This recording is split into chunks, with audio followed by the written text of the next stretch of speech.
Coming up on Final Whistle. Who asked you to join in? Personalities are put under the microscope. But we're all people. And it's the battle of the fittest as the referees compete in the Bronco test. That is how you mentally front the test. Crouch mindset. Have we got an angle that we'd like to see something? Did I just put a nail in the coffin for Colombia?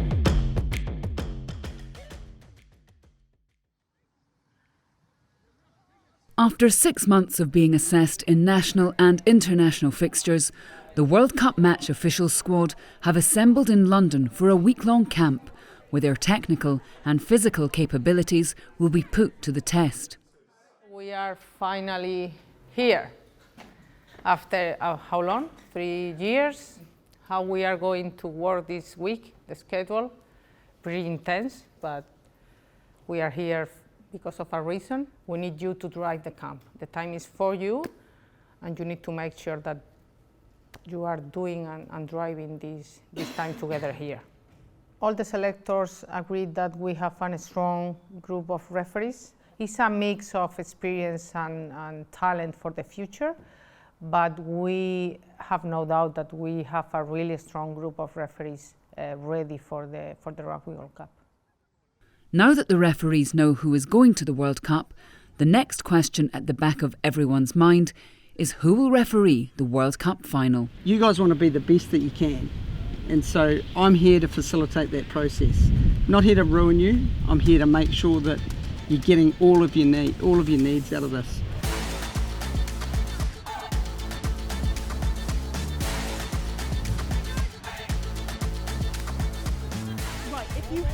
If you hadn't been cheating and gone off the pitch, you wouldn't have won. Excuse you, who asked you to join in?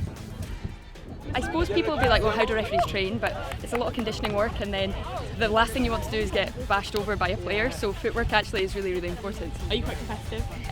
Yes, I would say I am, but... Stop! You and her are the worst. I'd say my approach is a little bit more subtle. I would sit here in life, I said I didn't want to do the final. Do you know, you work hard. We've been doing this from 2017 now, where I AR'd, and we're now in 2022. My big thing going into it now is that I just need to go round by round and make sure I referee to my best to put myself in the position to be selected for the final. Whilst the squad is pushed to their physical limits throughout the week, their character, both on and off the field, will also be examined. So we've got our first of the mental performance sessions this afternoon. They've done a personality test, and today we're going to kind of see the variation in the personalities, and then over the next couple of days we'll have some scenarios that will also sort of help see it a little bit more. If you can stand up, get in the huddle.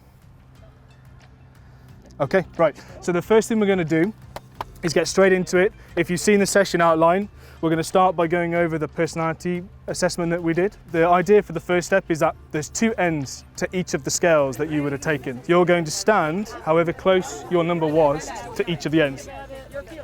Coxie at the end. We've got the extreme extroverts over here. What were you extroverted? So what do we think that would impact in New Zealand? The differences in introvert, extrovert. It might be one-on-one to get the best out of people instead of in a group dynamic. That's right. So this is something obviously for extroverts to consider, is how introverts may be in the review, and also the same for introverts to consider of extroverts. I'm surprised that so many referees Our feeling. have feeling Yeah. where you would think a referee would be down about facts Yeah. and making a decision. But we're all people, like, Yeah. we're not just all referees. Yeah. Not us. Do you find that you have an Amber on the pitch and an Amber off the pitch kind of personality? They are close, but there are some slightly different ones. I think I am actually more with cool, calm and collected, a bit more on the pitch, and then can be a bit more emotional off the pitch.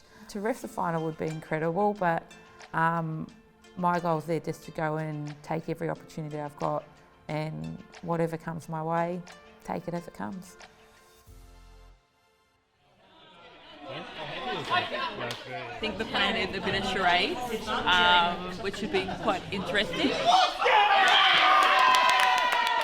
It's a bit of fun and laugh and unwind after a day of learning.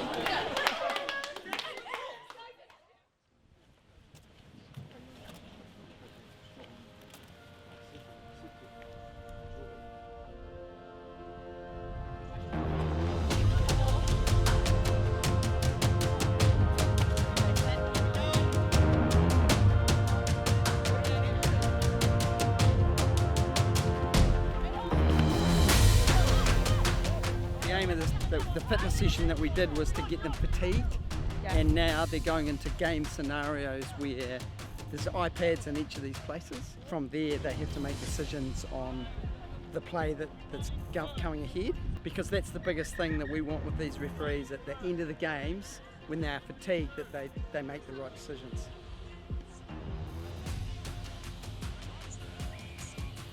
Okay, so You take the role of referee. this one, right? Okay, so you're showing me the angles. Okay, Amber, I agree with you. She's not in a realistic position to regather that ball. Then I think we're looking at, is there any it's from a line break, so it's definitely a yellow card. Then we're going to look at whether it's a penalty try. Yes, I think it is. The Rugby World Cup final, is that kind of like on the bucket list? Would that be the dream this time round? For me, it's rather than chasing appointments, it's now about chasing my performances and knowing that I've given 110%. And at the end of the day, if that's not good enough to get me a final, at least then I know that I've given everything that I can to that cause. On the final day of camp, the squad will compete head-to-head for the first time in the formidable Bronco test. They'll be keen to prove their physical endurance skills to Alhambra, who will be making those all-important decisions about who will officiate which games in New Zealand. We will aim to have under 5:30, 5:20.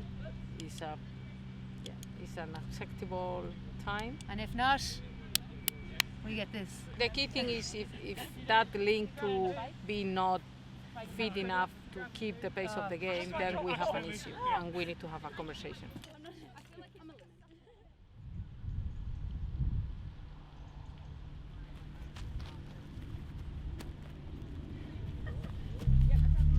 My personal best is 4:51 on track, but my last two have been 4:56 and 4:54. I guess I just don't want to do too much of a disservice to myself. Like, I don't want to be posting those scores in the States and then come over here and run like a 5:10. It's a race against yourself. Yeah. And I think that's the hardest part. The Bronco is a testing and we need to know where are they sitting in the fitness level. 4, 3, 2.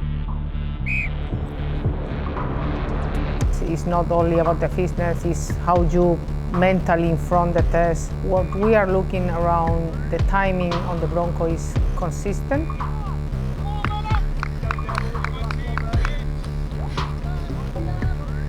We have a couple of referees who has injuries and they come back really strong and with good results. Referees are their own worst critics. And I think that's how you end up getting to the top of your game.